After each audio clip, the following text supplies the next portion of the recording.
오늘도 사연 튜브를 찾아주셔서 감사합니다. 오늘의 사연 시작하겠습니다. 안녕하세요. 요즘처럼 추운 날 다들 어떻게 보내고 계신가요? 저는 올해로 30 후반에 접어든 여자입니다. 얼마 전부터 정말 지옥에서 벗어나 새로운 인생을 살고 있는데요. 결혼 생활 동안 정말 충격적인 일을 겪으며 사람은 역시 보이는 게 다가 아니라는 걸 깨닫고 이혼을 하고 혼자서 지내고 있답니다. 제가 어쩌다 이런 길을 택하게 됐는지 여러분께 한번 말씀드려 보도록 하겠습니다. 제 사연을 들으시며 많은 분들이 분노하고 화를 내실 것 같네요. 저는 분식집을 운영하는 엄마와 단둘이 유년 시절과 학창 시절을 보냈습니다. 아빠는 제가 유치원 다닐 때 사고로 그만 먼저 하늘나라로 가셨거든요. 과부가 된 엄마는 다른 남자와 재혼을 안 하시고 오로지 저만 바라보시며 희생을 하셨습니다. 엄마는 언제나 제 편이셨어요. 사춘기에 접어들면 보통 한 번씩은 반항 같은 걸 하잖아요. 저도 여느 아이들처럼 예민한 시기가 있었는데 그때도 엄마는 싫은 소리 한 번 하지 않으시고 저를 안아주셨습니다. 한 번은 학교에서 시험을 봤던 날이었는데 그날 제가 시험을 망치고야 말았어요.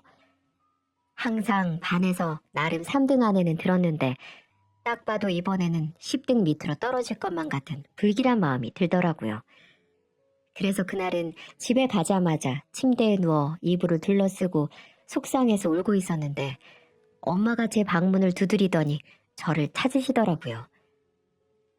우리 딸 저녁 먹어야지. 됐어, 안 먹어. 엄마나 먹어. 그래도 먹어야지. 배고프면 잠도 안 오고 아무것도 하기 싫은 법이야. 어서 와, 우리 딸이 좋아하는 고기 반찬 해놨어. 먹기 싫더라도 엄마랑 맛있게 먹자. 얼른. 아니, 먹기 싫다는데 왜 사람을 짜증나게 하는데? 내가 지금 나이가 19살인데 엄마는 내 의사를 존중해주면 안 돼? 내가 기분이 안 좋아서 안 먹겠다고 하면 그런가 보다 하고 넘어가면 안 되냐고. 언제까지 우리 딸 이러면서 시시때때로 간섭하려고 그러냐고. 지겨워 죽겠어 정말. 빨리 문 닫고 나가. 알았어. 엄마가 미안해. 엄마는 이렇게 제가 짜증을 내고 막말을 일삼아도 제게 소리 한 번 내지 않으셨습니다. 그 이유는 단 하나였어요. 저희 아빠는 제가 유치원 때 돌아가셨다고 하는데 솔직히 기억이 잘 나지 않습니다. 그때부터 엄마는 제가 가엾고 불쌍해 보였는지 회초리보다는 사랑으로 저를 보듬어 주셨어요. 하지만 저는 그 마음을 감사하게 생각하기보단 엄마니까, 나를 낳아주신 엄마니까 당연한 거 아니야? 이렇게 생각을 하고 살았던 것 같습니다. 참 나쁜 딸이었죠. 그러던 어느 날 학교에 다녀와 냉장고에서 물을 꺼내 먹으려고 하는데 식탁 위에 무슨 병원 검사 결과지 같은 게 제 눈에 보였습니다. 엄마는 화장실에서 일을 보고 있었고 호기심에 이건 뭐지? 하고 들여다보게 되었죠. 저는 그 종이를 들여다본 순간 충격을 받고야 말았습니다. 거기에는 엄마가 유방암이라는 진단을 받은 결과지였어요. 항상 제 보호자가 되어 저만 바라보며 사시는 엄마가 암이라는 소식을 듣고 먹고 있던 컵을 바닥에 떨어뜨리고 말았습니다. 그 소리를 듣고 놀래서 들어온 엄마는 제가 그 종이를 들고 있자 눈치를 채셨는지 아무 말도 안 하시고 먼저 저를 안아주셨습니다. 걱정 마. 엄마는 이겨낼 거야. 엄마 아무렇지도 않아. 이렇게 오히려 저를 안심시켜 주시던 분이셨어요. 그때부터 갑작스럽게 유방암이라는 진단을 받은 엄마는 제가 지금껏 알았던 엄마와는 달리 너무 힘들어하는 모습이셨어요. 날이 갈수록 얼굴색은 안 좋아지셨고 점점 말라가셨습니다. 그때 처음으로 무섭다는 생각이 들기 시작했고 정말 잘못되기라도 할까봐 하루라도 눈물을 흘리지 않는 날이 없었던 것 같아요. 이 세상에서 가장 사랑하는 사람이 이 세상을 떠날 것 같은 불안감이 들었기 때문이었죠. 그런 모습을 본 엄마는 오히려 저를 더 안심시켜 주었습니다. 괜찮아. 요즘 유방암은 암도 아니야. 아마 약이 독해서 그럴 거야. 수술도 잘 끝났으니까 너무 걱정 안 해도 돼. 이 엄마는 우리 딸 놔두고 안 죽어. 그러니 유난 떨지 말고 가서 공부해. 이제 수능도 얼마 안 남았잖아. 무슨 소리야. 내가 인터넷 검색해보니까 유방암도 잘못하면 죽는 사람들 수없이 많다고 하던데. 근데 내가 어떻게 걱정을 안 하겠어. 그건 운이 안 좋은 거고 이 엄마는 쉽게 안 죽어. 그 대신 엄마 스트레스 받게 하면 안 돼. 그러면 암이 더 악화될 수 있다고 하니까 엄마 스트레스 받게 하지 마, 우리 딸. 그러니 엄마랑 약속 하나 하자. 엄마도 꼭 이 병 나을 거니까 우리 딸도 엄마 그만 신경 쓰고 공부 열심히 해서 수능 잘 보겠다고. 만약 그래만 준다면 엄마는 이 지독한 암이 싹 없어질 것 같아. 엄마 말 무슨 말인지 알지? 엄마는 본인도 힘이 들면서 저를 더 생각해 주셨습니다. 그래서 저는 제가 할 수 있는 건 오로지 엄마의 바람뿐이라는 걸 알고 열심히 수능 준비를 했습니다. 엄마가 머리카락이 빠지고 힘겨워하실 때도 저는 독하게 공부에 매진했어요. 그런 덕분에 저는 제가 원하는 학교에 들어갈 수가 있었습니다. 누구보다 기뻐하신 분은 엄마셨고 거짓말 같게도 엄마의 병은 점점 좋아지셨어요. 엄마는 그 힘들다는 치료 과정을 다 이겨내시고 다시 건강한 제 엄마로 돌아와 주셨습니다. 그 과정을 거치면서 우리 모녀 사이는 더욱더욱 돈독해졌어요. 그래서 그날 이후부터는 여행도 같이 다니고 맛있는 음식도 같이 먹으러 다니기도 했고요. 보통 20대 때는 남자친구와 그런 식으로 데이트를 해야 하는데 저는 제 옆에 엄마가 있었기에 남자가 필요하다는 생각을 하지 않았습니다. 딸, 이제 엄마 좀 놔주고 남자 좀 만나. 이러다 노처녀 돼서 늙을 때까지 엄마 괴롭히는 거 아니야? 에이, 엄마 무슨 소리야.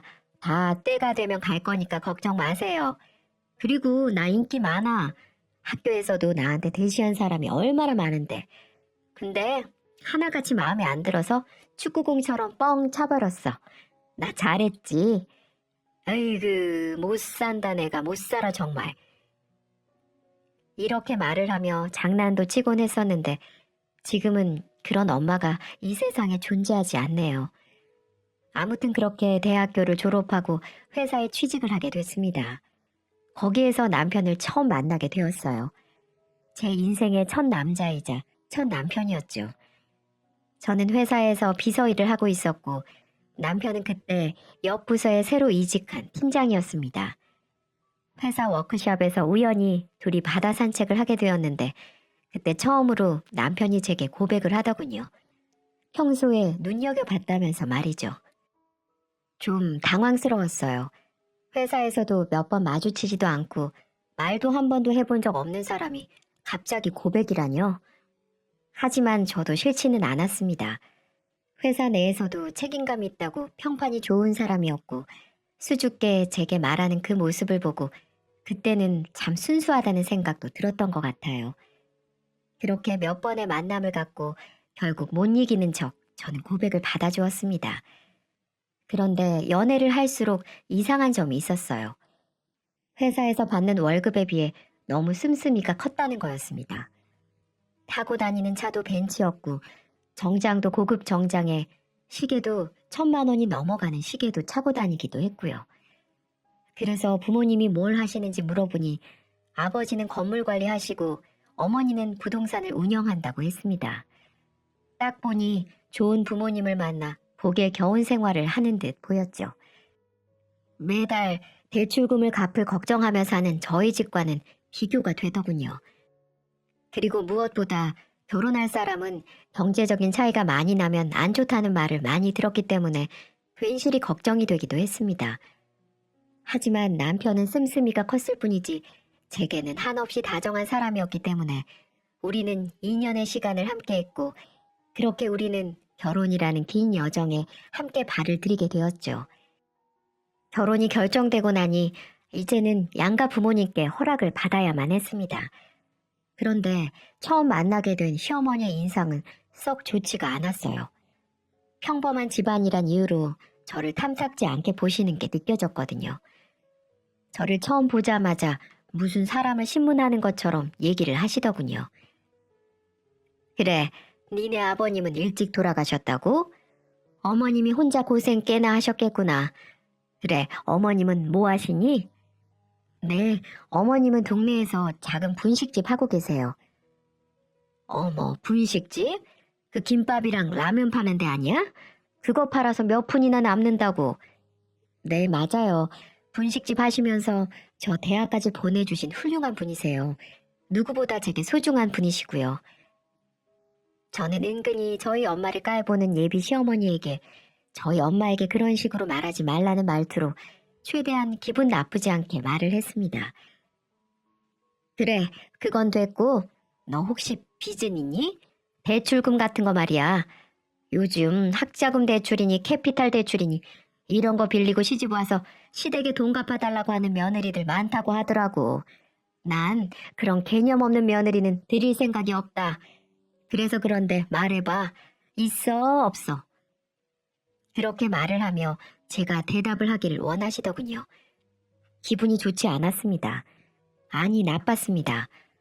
돈이 좀 있다고 해서 이렇게 무시하는 말투로 예비 며느리를 대하는 모습을 보니 참으로 어이가 없었어요. 제가 표정이 확 나빠지자 시아버지라는 분이 나서주시더군요. 아니, 당신은 인사드리러 온 애한테 왜 그러는 거야? 내가 오기 전부터 그런 말 하지 말고 잘해주라고 했잖아. 분위기 깰 거면 나가. 지금 시대가 어느 시대인데 며느리 불러서 갑질이야? 그리고 아가, 미안하다. 내가 대신 사과하마.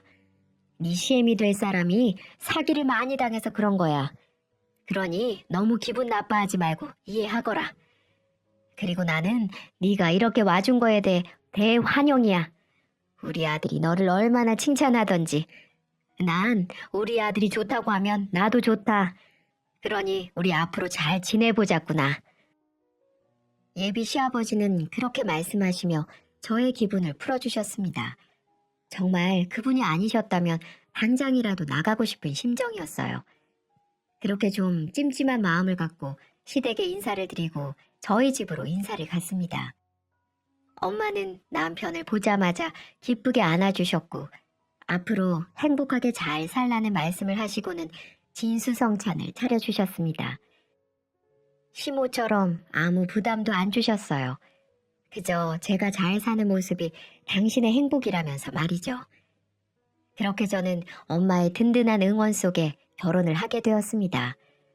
정신없던 결혼식을 마치고 신혼 초반에는 정말 더할 나위 없이 행복했어요. 더 이상 밤에 각자의 집으로 돌아가지 않아도 되고 함께 일상을 나눌 수 있다는 것이 너무 좋았죠. 이 행복이 영원할 것만 같았어요. 하지만 누군가 결혼은 신혼 3년 후부터가 진짜라고 했던가요? 결혼 3년 차부터 이 행복은 점점 무너지기 시작했습니다. 문제는 바로 시댁 식구였어요. 정확히 말하자면 시어머니와 시누이 때문이었죠. 결혼식 이후 시모와 제 사이는 서먹서먹한 관계였어요. 그도 그럴 것이 제게 결혼 이후에도 그렇게 쌀쌀맞게 대하시는데 어떻게 다가갈 수가 있겠어요? 그래서 안부 전화도 잘 안 하게 되고 싹싹하게 어머님, 어머님 하고 안 했더니 본인을 무시한다고 생각했는지 그때부터 저를 구박하기 시작했습니다. 말도 안 되는 걸로 트집 잡는 건 기본이고 제가 어디 식당 가서 적립이나 할인을 챙기면 가난한 집안이라 거지 근성이 몸에 배었네 라고 하며 막말을 짓거리더라고요. 이렇게 점점 심한 말을 하기 시작했습니다. 다정하던 남편도 이때부터 조금 이상해졌어요. 저도 모르는 사이에 핸드폰 비밀번호로 잠궈놓기 시작했고 유난히 야근도 잦아졌어요. 심지어는 밤에 회사에서 연락이 와서 잠시 갔다 온다면서 몇 시간씩 돌아오지 않기도 했고요. 이럴 때 여자의 촉이라는 게 발동하는 건지 쎄한 느낌이 들어 저는 남편이 나갈 때 한번 따라가 보기로 했죠. 아니나 다를까 남편은 차를 몰고 밤거리로 들어가더니 어디에서 친구를 만나서 같이 어떤 유흥업소로 들어가더라고요. 한두 번 와본 것 같지가 않았어요. 그래서 그 모습을 사진 찍기 시작했습니다. 나중에 이 사람은 그런 적 없다고 딴소리할 게 뻔했거든요. 그리고 뒤따라가서 들어가려고 했더니 문이 잠겨져 있는 게 아니겠어요? 시국이 시국인지라 야간 영업시간이 10시에 끝나니 그 이후에는 불법으로 문을 닫고 단골 손님 위주로 운영하는 유흥업소로 보였습니다. 그래서 저는 어쩔 수 없이 집으로 돌아와 기다리기로 했어요.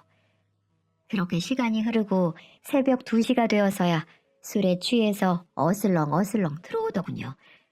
그 모습이 얼마나 보기 싫고 못 봐주겠던지 저는 인사불성인 남편을 잡고 따지기 시작했습니다. 이제야 기어들어와? 다 봤어. 유흥업소에서 뭐 했어? 업소년이랑 자고 왔지? 저는 찍은 사진을 눈앞에 갖다 대며 소리쳤어요. 그러니 남편은 잠시 당황하더니 금세 표정을 싹 바꾸면서 말하더라고요. 뭐야? 스토커야? 거길 왜 따라와? 그리고 이건 내 사생활이야. 어이가 없어서 숨이 턱 막혔어요. 뻔뻔하기 그지없었죠. 업소 다니는 게 자랑이야? 남자들 회사 일하면 다 이런 데 다니는 거 몰라? 바깥 일 이렇게 이해를 못해서야. 이거 이혼 사유도 되는 거 몰라? 당신 이혼 당하고 싶어? 그래, 이혼해. 마침 나도 질렸는데 잘 됐다. 우리 엄마한테 가서 이혼한다고 말해보든가. 적반하장으로 나오는 모습에 정말 입이 안 다물어지더군요. 그래서 치지 않고 말했습니다. 그래, 내가 못할 것 같아? 아무리 나를 미워해도 당신 이런 더러운 곳 다니는데 이해해 주실 부모님이 어딨어? 저는 그렇게 엄포를 하고 다음날 시댁으로 향했습니다. 제가 간 이유는 딱 한 가지였습니다. 제 편이 되어준다거나 같은 여자로서 이해해 주길 바라지 않았어요. 평소 나를 싫어하는 시모가 이 모습을 보고 어떻게 나올지 궁금했거든요. 하지만 역시나 사람의 본성은 변하지 않았어요. 남편보다 더하면 더했지 덜하지 않는 인간 말종이었습니다. 어머님, 이 사진 보세요. 남편이 업소에 다닌다고요. 한두 번 간 것 같지도 않고요. 시어머니는 사진을 대충 보더니 코웃음을 치는 게 아니겠어요? 그게 뭔 대수냐는 듯 말하시더군요. 뭐야? 지금 이것 가지고 와서 난리를 치는 거야? 이게 뭐 어째서? 대한민국 남자들 이런 데 안 다니는 사람들이 있니? 밖에 나가봐라. 이런 유흥업소 널리고 널렸어. 왜 이렇게 많겠어? 결혼한 사람들, 안 한 사람들, 가는 사람이 많기 때문에 많은 거 아니냐. 넌 그런 것도 이해 못 해주니? 속이 그렇게 좁아서야 어떻게 인생을 산다고 원? 저는 그래도 같은 여자로서 조금의 기대는 했습니다. 남자들은 보통 이런 데를 가면 여자 안 치고 선을 넘어버린 행동들을 한다는 거 저도 기본적인 지식은 있으니까요. 그건 분명 시모도 알고 있을 테고요. 하지만 시모의 말을 듣는 그 순간 너무 화가 나 참을 수가 없었습니다. 지금 이게 잘못이 아니라고 하시는 거예요? 그럼 저도 남자 끼고 호빠 가서 놀아도 되겠네요? 제가 그래도 이렇게 말씀하실 거냐고요? 남자랑 여자랑 같니? 네가 다 잘못해서 그런 거 아니냐? 네가 눈꽃만큼이라도 남편한테 잘해줘서 봐라. 남자가 저런 데 다니는 건 다 여자가 성에 차질 않아서 그런 거지. 그리고 그 여자 누군지 몰라도 별 볼 일 없는 너보다는 낫겠다. 넌 이혼 안 해주는 것만 해도 감사해야 돼, 이거사. 저를 오히려 업소녀보다 못한 취급을 하는 시모의 말에 기가 차서 저는 더 이상 이 가족들과는 말이 안 통하는구나 생각했습니다. 그 길로 문을 박차고 나와서 혼자 포장마차에 가서 소주를 마셨습니다. 그리고 연거푸 술잔을 들이마시며 이런 결혼 생활은 유지할 필요가 없다는 생각을 하게 되었죠. 돈 좀 있다고 거만하게 나오는 집안 시모, 자기 잘못을 전혀 느끼지 못하는 남편과 계속 살면 제 인생이 불행할 것만 같았거든요. 그렇게 마음을 먹고 집으로 들어가 남편에게 이혼을 통보하게 되었죠. 이 사람과 이혼 소송까지 가면 너무 오랜 시간이 걸릴 것 같아 합의 이혼을 하자고 말했습니다.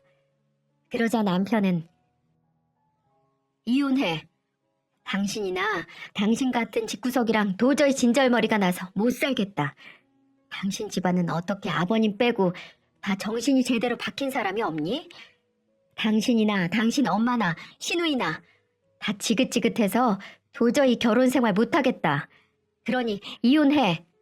당신도 그걸 원해서 여자 만나고 다니는 거 아니겠어? 뭐? 이혼? 어이가 없네. 술집에서 여자랑 한번 자고 왔다고 이혼? 이게 무슨 밥 먹듯이 말을 아무렇지 않게 하네? 내 인생 종치려고 작정을 했어? 난 이혼 못하니까 소송을 걸든 뭘 하든 네가 알아서 해. 그렇게 말을 하며 밖으로 나가버리는 게 아니겠어요? 나한테 미안하다고 빌어도 모자랄 판에 저렇게 뻔뻔하게 나오니 그냥 눈물이 나더라고요. 결혼 전에 그렇게 착하고 다정했던 남자가 왜 3년 만에 나한테 이렇게 행동을 하는지 정말 시간을 되돌리고만 싶었습니다. 그리고 며칠 후 도무지 참기 힘든 일이 벌어지게 되었어요. 어느 날 웬일로 시어머니가 몸에 좋은 거라면서 영양제를 챙겨 오셨더라고요. 꼭 매일 같은 시간에 먹으라는 당부와 함께 말이죠. 저한테 갑자기 잘해줄 리가 없던 터라 너무 느낌이 이상해서 영양제 사진을 찍어 인터넷에 올려 어떤 약인지 검색해봤습니다. 근데 세상에나 전 또 한 번 깜짝 놀라고 말았어요. 알고 보니 이건 영양제가 아니라 경구 피임약이었더군요. 온몸에 소름이 돋았어요. 며느리한테 피임약을 먹이는 시모라니.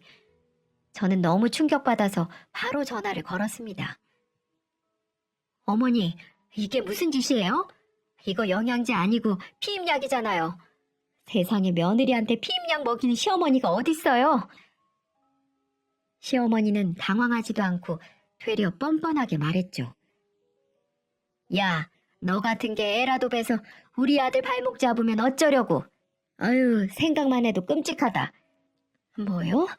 진짜 이 여자가 할 말이 있고 안 할 말이 있는데 도저히 어머니라는 말을 못하겠네. 저기요, 저 당신 아들한테 이혼 통보했어요. 근데 이혼 못하겠다고 난리를 치는 게 바로 당신 아들이에요. 가서 당신 아들한테 제발 이혼 좀 해달라고 사정 좀 해주세요. 당신처럼 개념 없는 남편을 보면 구역질이 나오니까 아시겠어요? 뭐 인연이? 너 지금 뭐라고 했어? 죽고 싶어? 저는 이렇게 소리를 지르는 시모의 음성을 뒤로하고 전화를 일방적으로 끊어버렸습니다. 이때부터였어요. 제 인내력의 한계가 다다른 시점이요. 아마 이쯤 들으신 분들은 이렇게 말씀하시는 분들도 계실 거예요.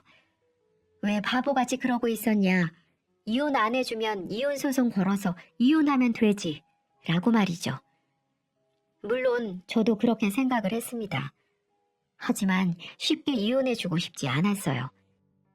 여기서 그냥 이혼소송을 걸면 저만 불쌍한 사람이 될 것만 같았거든요. 그래서 이혼소송에 제게 유리한 증거들을 모은 다음 실행에 나가기로 했습니다.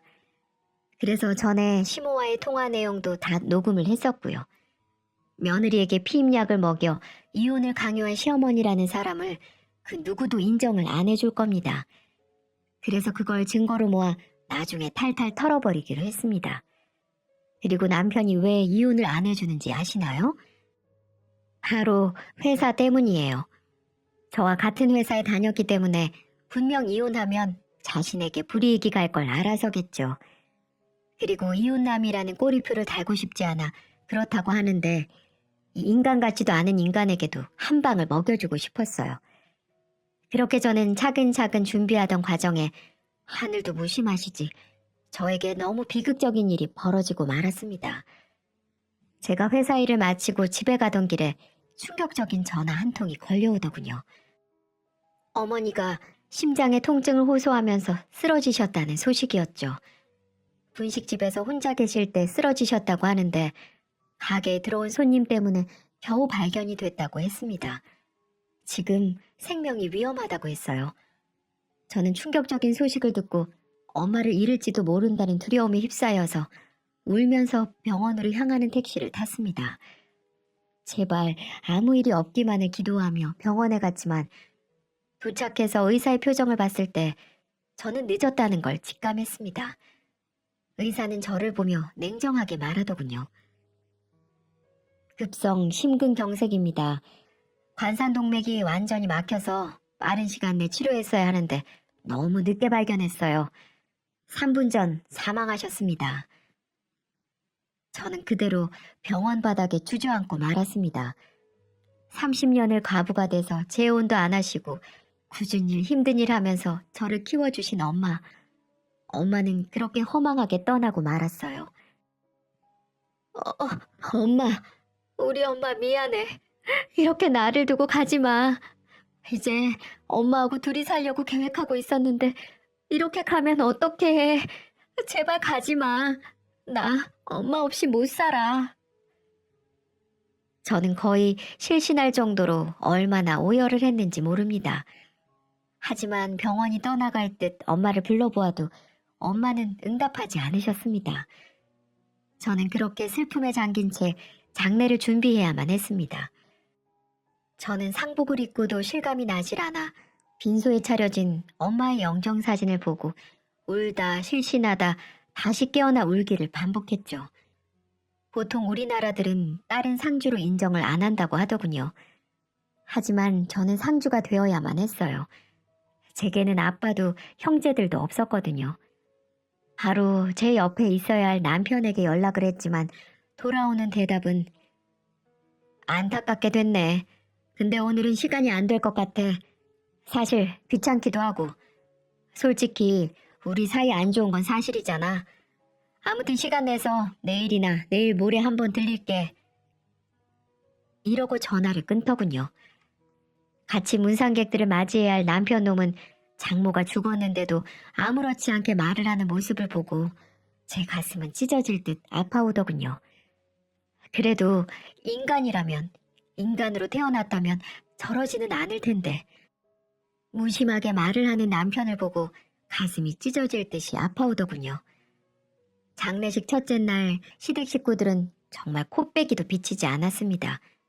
둘째 날이 되어서야 남편이 잠시 얼굴만 비치고는 바쁘다며 돌아갔고 곧이어 시댁 식구들이 찾아왔어요. 평소엔 꼴도 보기 싫었지만 그래도 찾아오니 인사는 건넸습니다.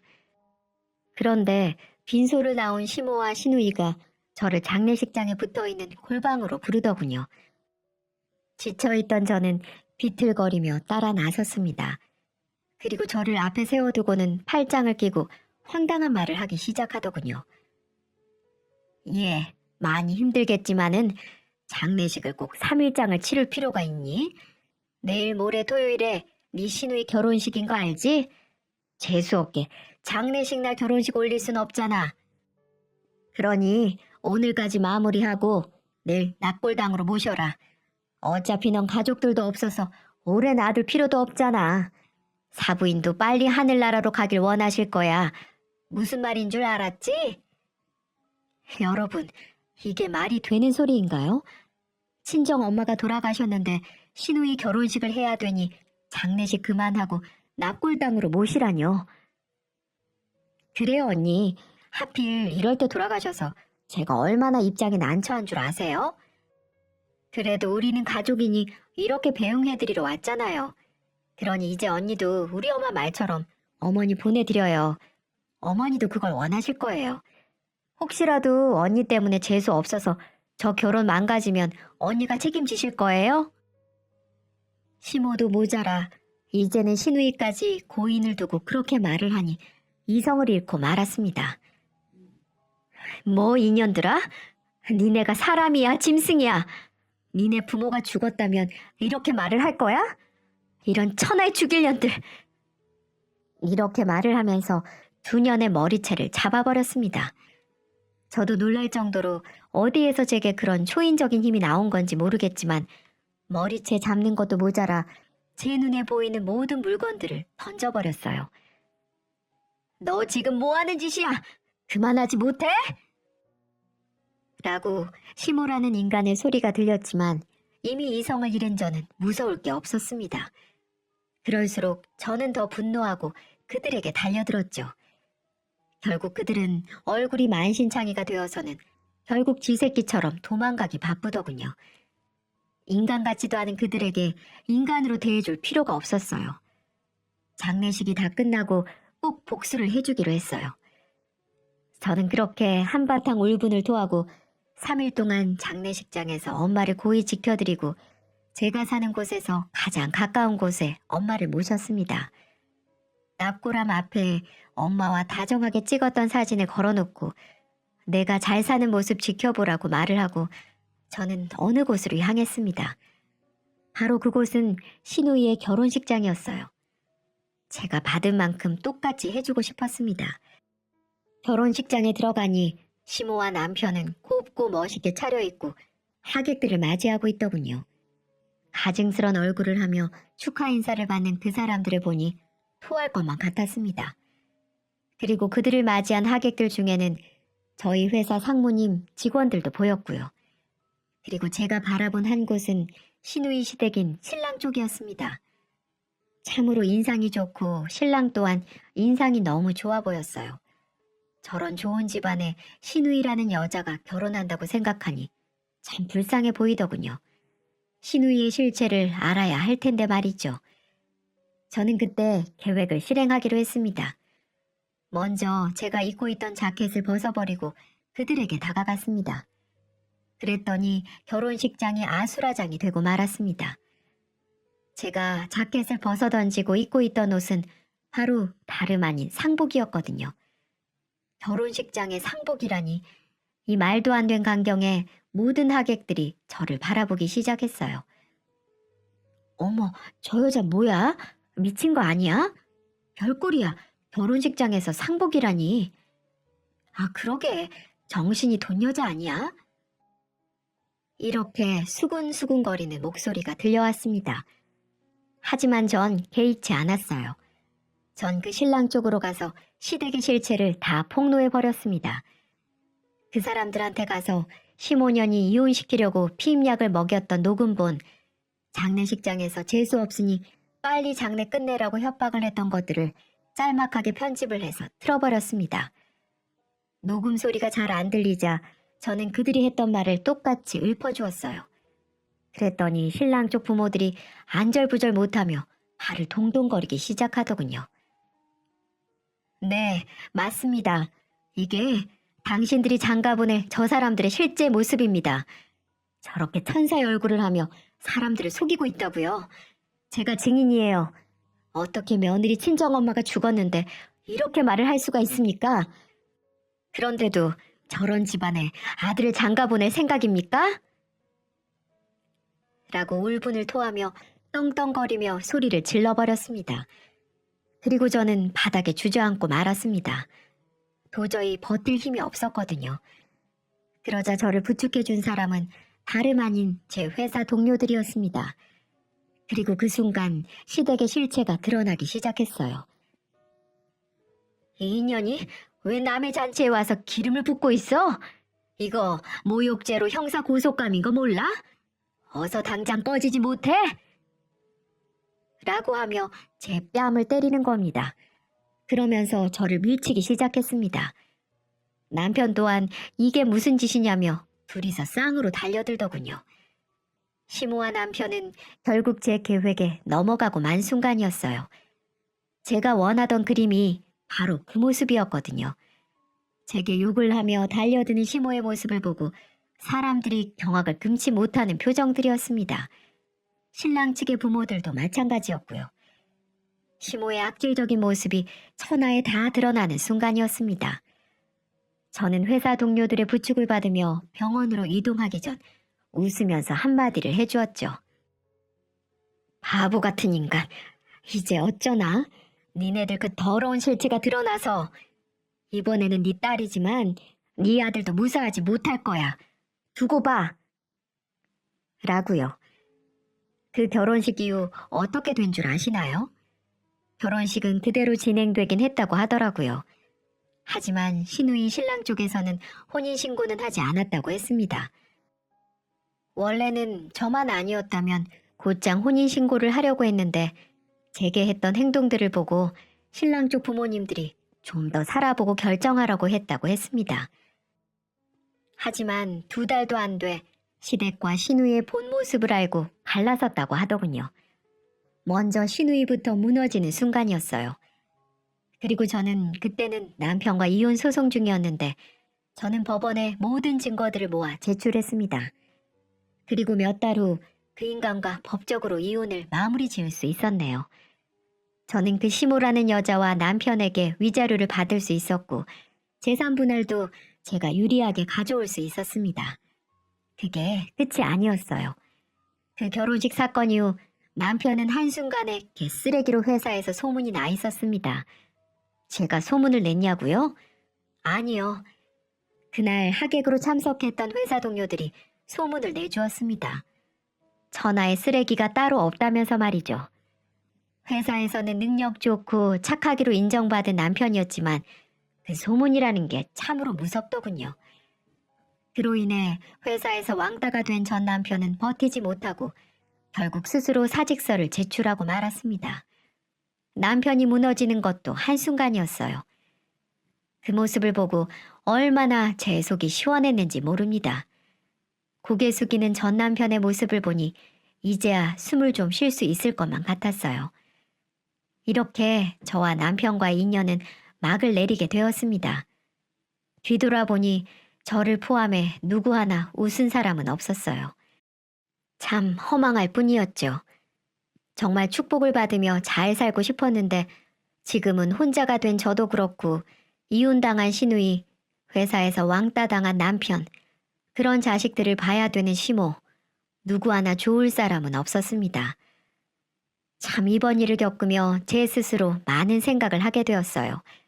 보이는 게 전부가 아니라는 걸 다시 한번 깨닫게 되었고요. 이혼을 확정받고 얼마 전에 엄마가 계신 납골당에 다녀왔습니다. 솔직히 혼자 있을 때는 두렵기도 했어요. 이 세상에 정말 혼자라는 사실, 어떻게 살아야 할지 자신이 없기도 했었고요. 하지만 엄마를 보고 오니 용기가 생기더군요. 이런 모습을 엄마가 원치 않을 것만 같았거든요. 그래서 지금은 꿋꿋이 인생을 살아가려고 노력하고 있어요. 회사도 잘 다니고 취미 생활도 하면서 말이죠. 힘든 시간들이 많겠지만 이제는 혼자 살아가는 법도 적응해가며 잘 살아보도록 하겠습니다. 제 사연은 여기까지입니다. 제가 앞으로 잘 살라고 여러분들이 응원해 주시면 정말 감사하겠습니다.